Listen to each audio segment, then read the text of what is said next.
Hello, this is Dr. Julie Ann McFan, the creator of Grandma's Sewing Cabinet, the blog and the podcast, and this is part 2 of lesson 2, how to measure for creating your skirt pattern.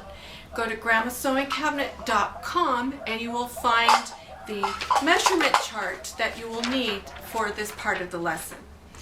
With me are a couple of very important people. My sister Jill, who has agreed to be the model for this, and my mom is behind the camera, and most importantly, in the background playing is baby Alice being adorable. And everybody needs to have a baby Alice in the background being adorable, or in the foreground. What you will need for the measuring are some elastic. This is just 1/4 inch elastic, just a package of elastic. If you have some lying around, go ahead and use that. You don't need to buy any new stuff. Some string. I'm going to pop some string and some and something to weigh the string down with. I have taken a metal bobbin that I have and just wrap the string around it, and I'll show you why we need this in a minute. And measuring tape, a friend who can measure accurately, and then of course, as I mentioned before, the handout. Okay, remember, accuracy is important. You can't just say about 3 inches or about so many inches. It's very important to be accurate so that we can create fabulous clothes. Alright, so Jill's going to stand up and show off her dancer body. There she is, okay. Is she in the picture? Yes. Okay, good. We're going to take 11 measurements. And before we take those measurements, we have to get ready in order to make them accurate. Remember, accuracy is important. So now, of course, the package for the elastic is not opening up very easily. It's opening up. I'm not being very careful.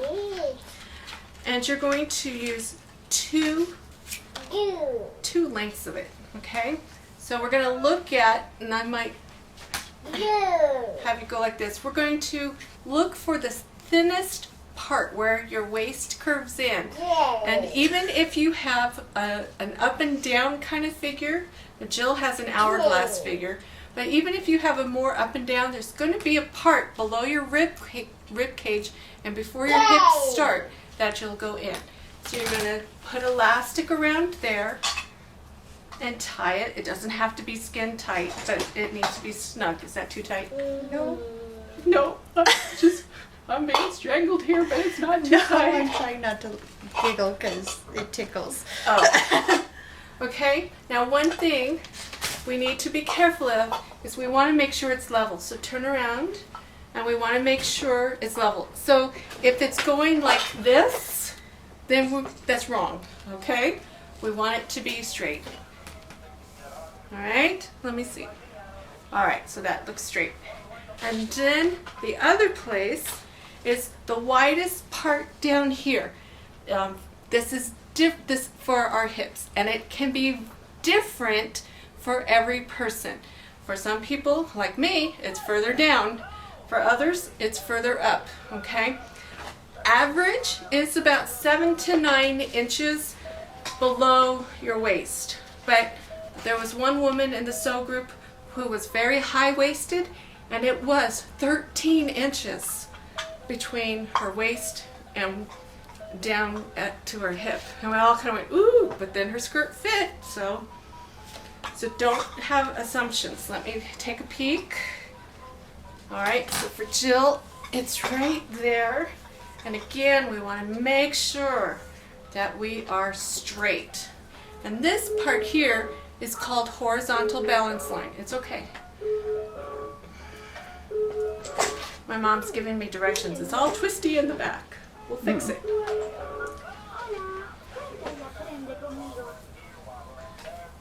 Okay, let me see. So this needs to be perpendicular to the floor. We'll be using this term called horizontal balance line. excuse me, parallel to the floor. Thank you, Jill. Okay? Otherwise, Well, you're a dancer. Why can't you? all right. All right, so what was this for? We're going to tie this, not too tightly. I have to turn her away so I can see what I'm doing. I'm tickling her at her belly button because we want to find the center front. Okay? And you can just do one little thing to hold it in place. And that is so that we can see that up and down line. All right? So let's start measuring. Let's start measuring. Measuring tape. It's over here. Stand up. It's in my lap. It's in your lap. It's in my lap.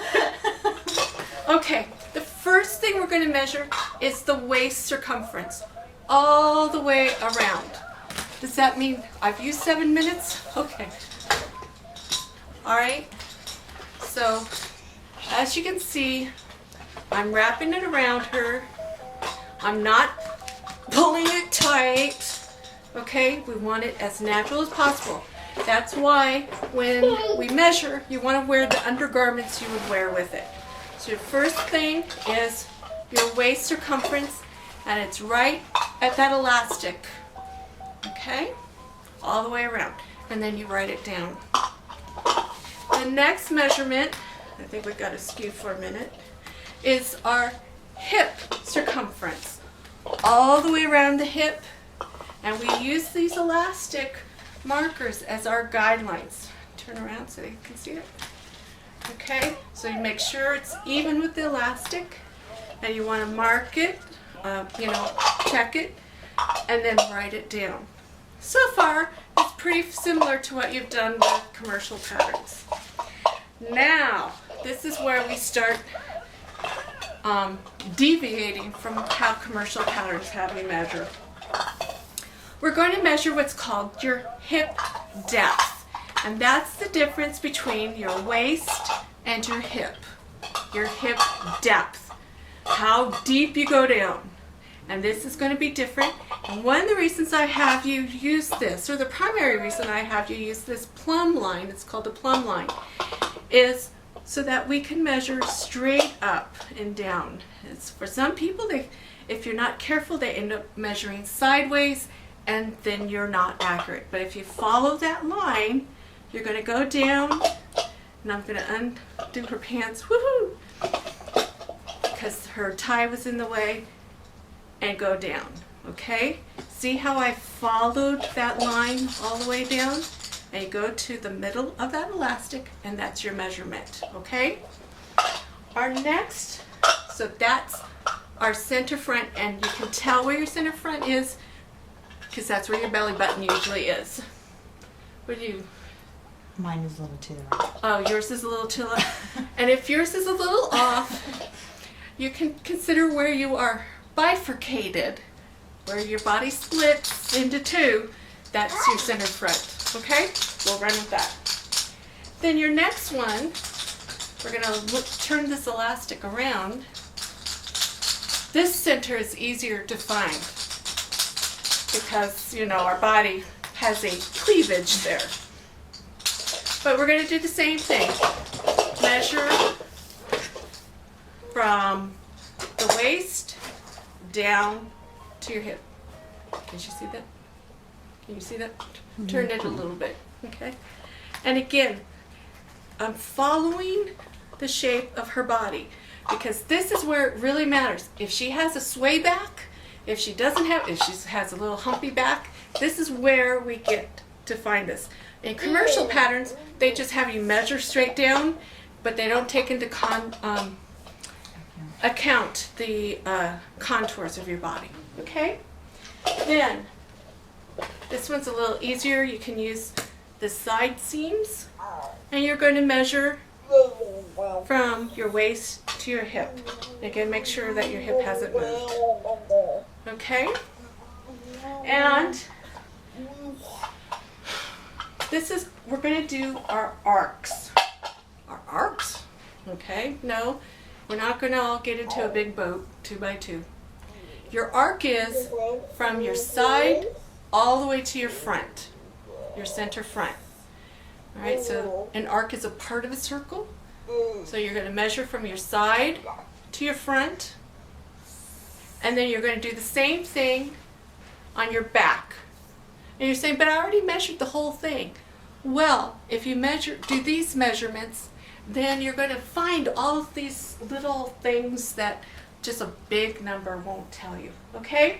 So you do your front and your back waist arc. Remember, it's just part way.